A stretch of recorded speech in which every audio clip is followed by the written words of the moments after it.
Hello, my name is Leroy Blevins. Welcome to Mysteries and Histories.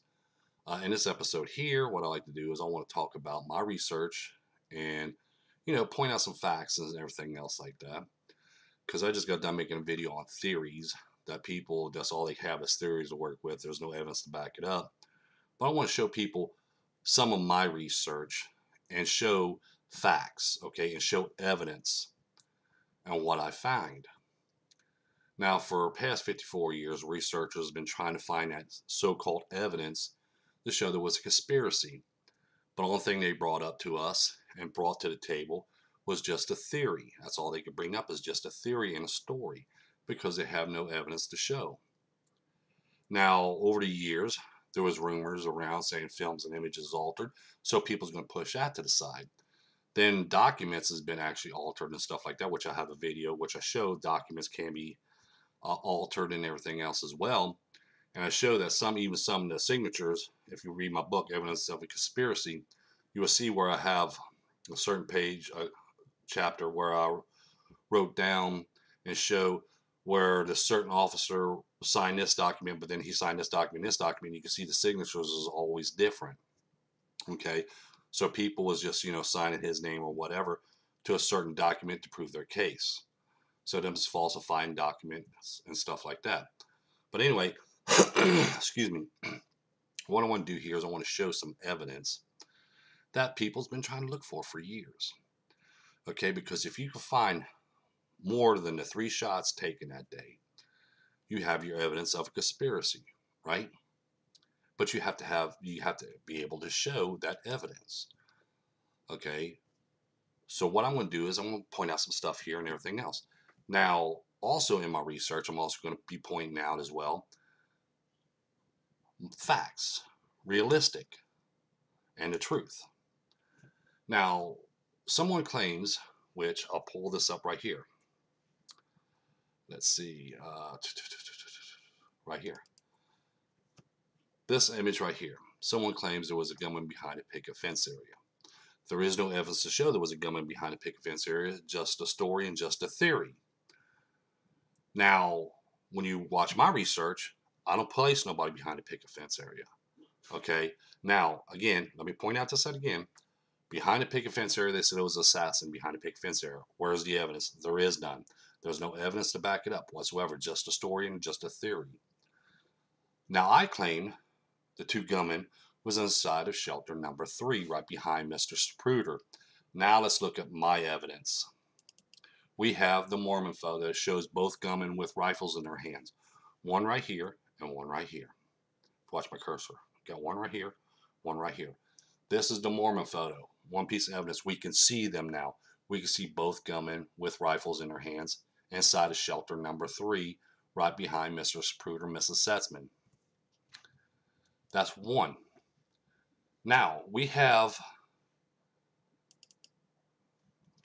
part from the Darnell film. We have a frame from the Darnell film that shows 2 assassins still inside of shelter number 3, right behind Mr. Spruder, because we can see him standing right here, Mrs. Setzman. But he's aiming a rifle. Now we got a gunman aiming a rifle from his left side. So now we have 2 films.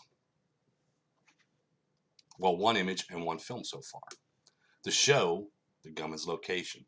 Show him with rifles and now aiming the rifles. Now we got the Orville Nix film.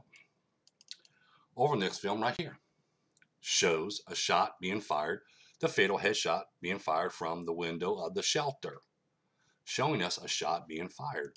Here's a close-up of it right here. We can see the gunman's head right here. We can see the rifle right here. And we can see the fire of the rifle being shot right here. And we can see that smoke trail coming out and sparks coming down.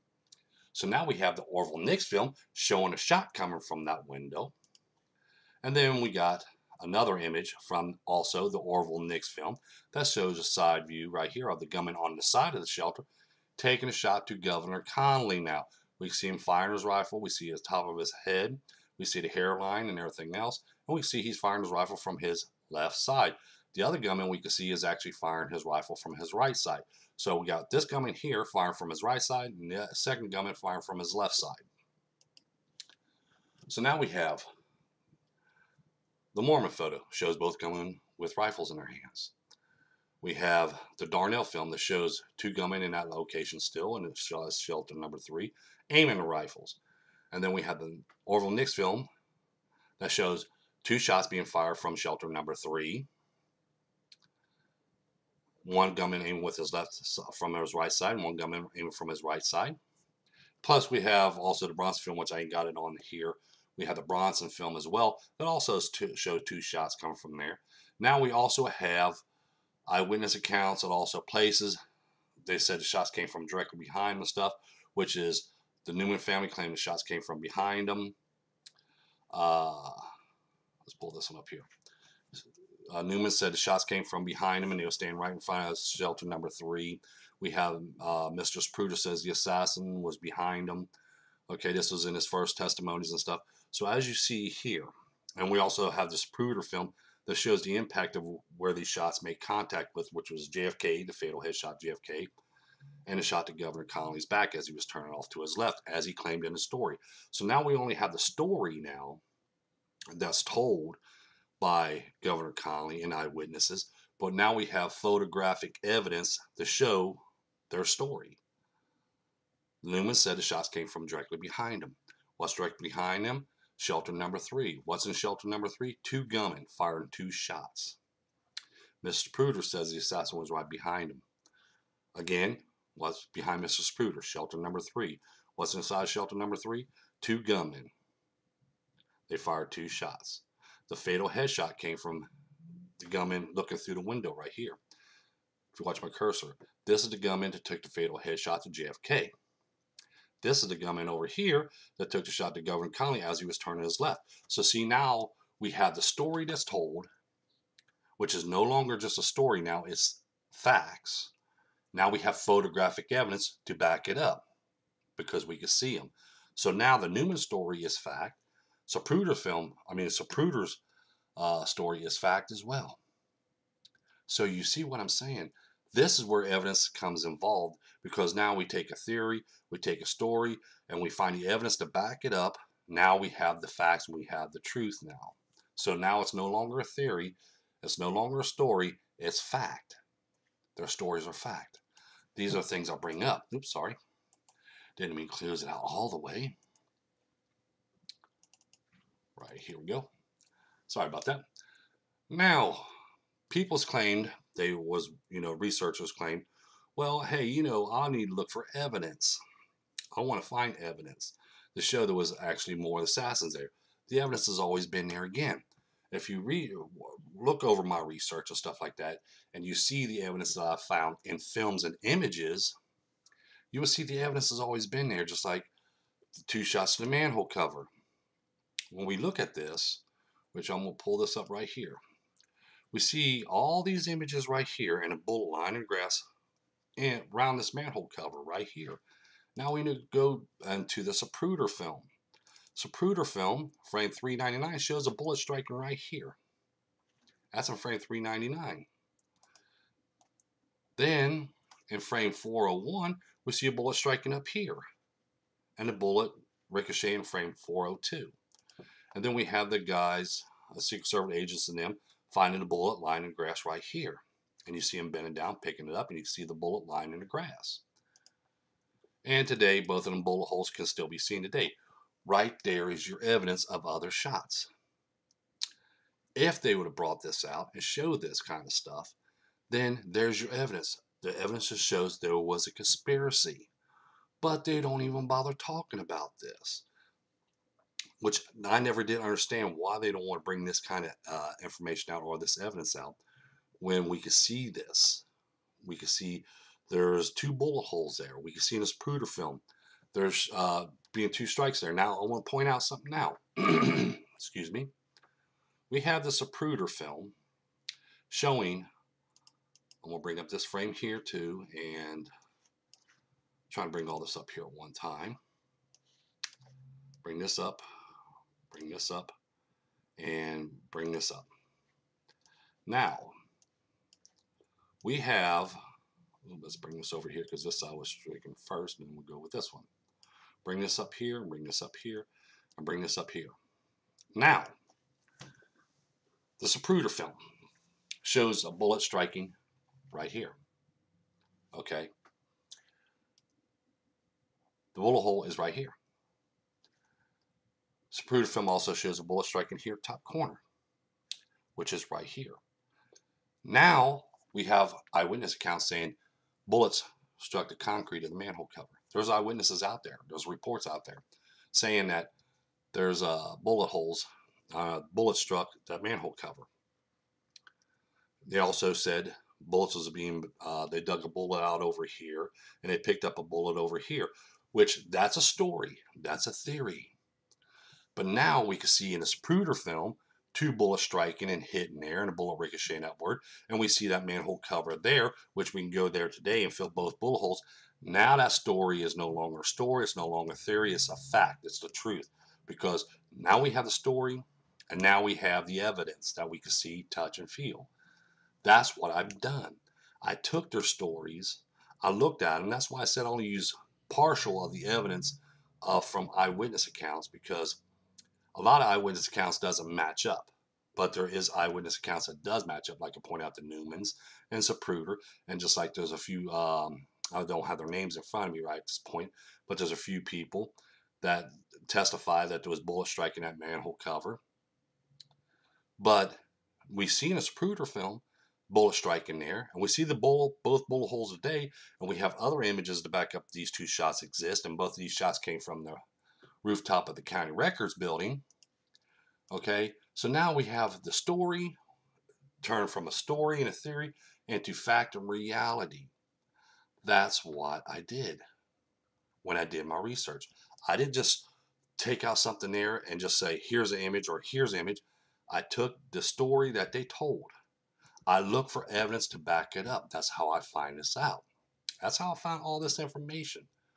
Okay, you have to take the story or their theory, and if you can't find no evidence in that, throw it away, because there's nothing to back it up. So why push that story? Why push that theory? But if you have eyewitness accounts saying this or saying that, well, let's look and see if it is. And then we find that evidence, we go, okay, well, this person was telling the truth. Governor Collins said he only heard two shots that day. Then he was turning off to his left, and that's when he felt the blow in his back. We see this in the Zapruder film. The Zapruder film shows us his story. The fatal headshot to JFK, the only two shots he can hear at ground level, which was coming from shelter number 3. He heard that first shot. He was turning around. He was already looking off to his right. And as he was turning around to his left, that's when the second shot fired and struck him in the back, which we see the impact of the bullet striking Governor Connolly in frame 330, and all of a sudden he pushes over into his wife's lap. We see his story in the Zapruder film. So his story is not a story and it's not a theory. It's fact. It's truth, because we see this in the film. So he was telling the truth. The Newman said the shots came from behind him, directly behind him. Shelter number 3, shots did come from directly behind that. And they're talking about the fatal headshot now. The fatal headshot. The other shot they're not talking about, but the fatal headshot, because they heard the shots came from directly behind him and they seen JFK's head open up. The shot was fired from shelter number 3. It's not a story, just like what I'm pointing out here. It's not a story, it's a fact. It's reality, because we can see this. I'll show you. There's the gunman right here. Here's the gunman that took that fatal headshot to JFK. Here's the gunman that took the shot to Governor Connolly. We know this because we see him with guns and their rifles in their hands right here.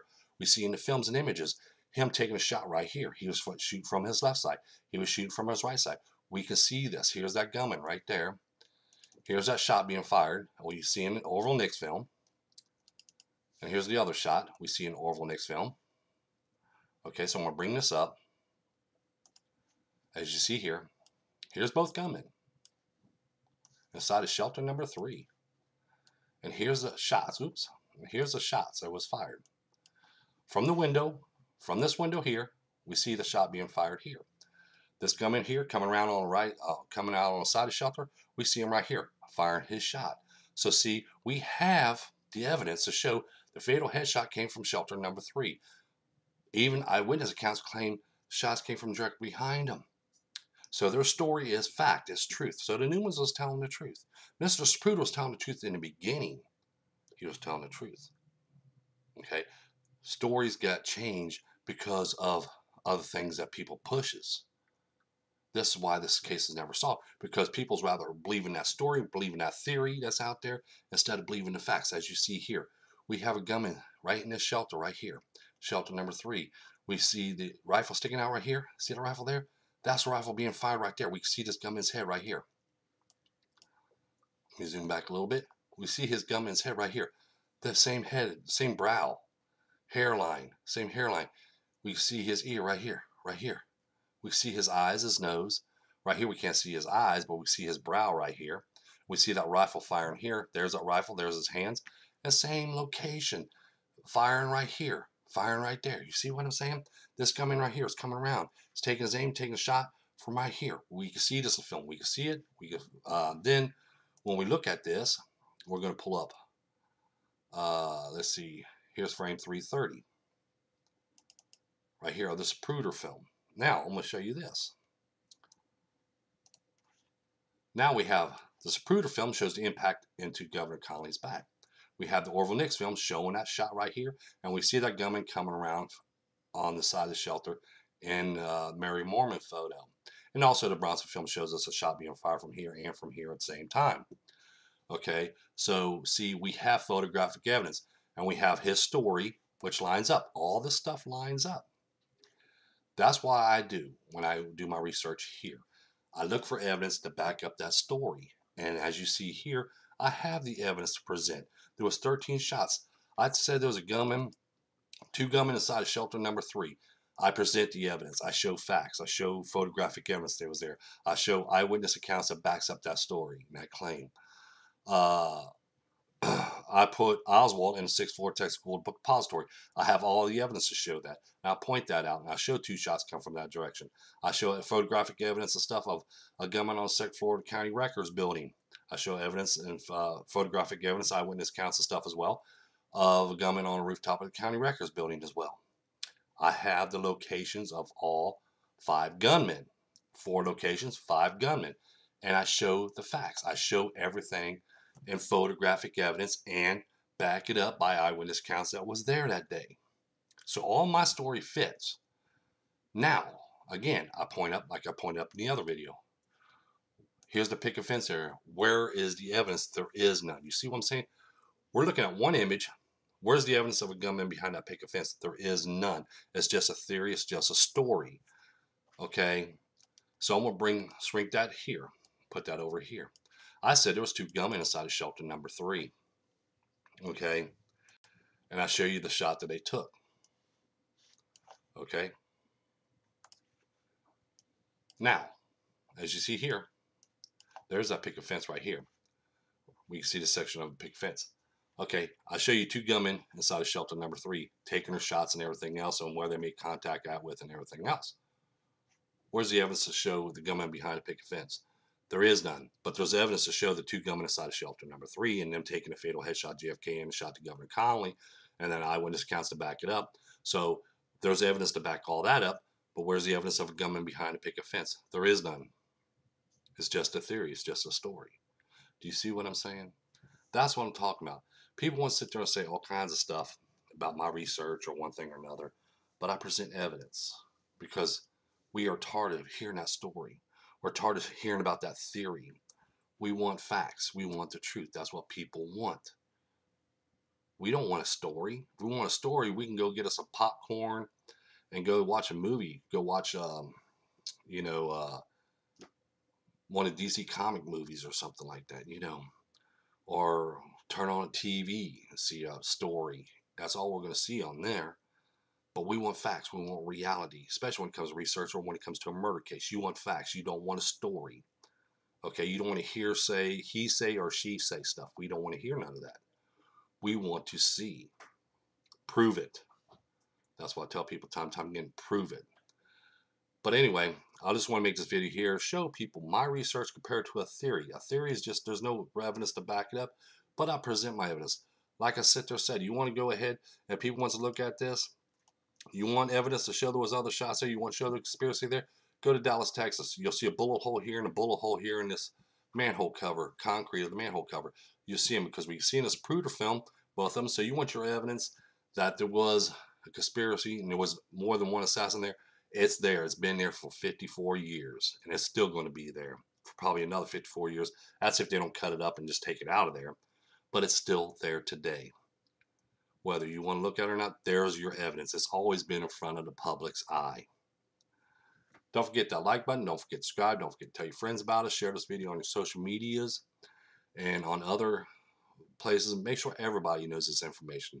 Like I said, don't forget that like button. Don't forget to subscribe. Thank you, and you have a pleasant day.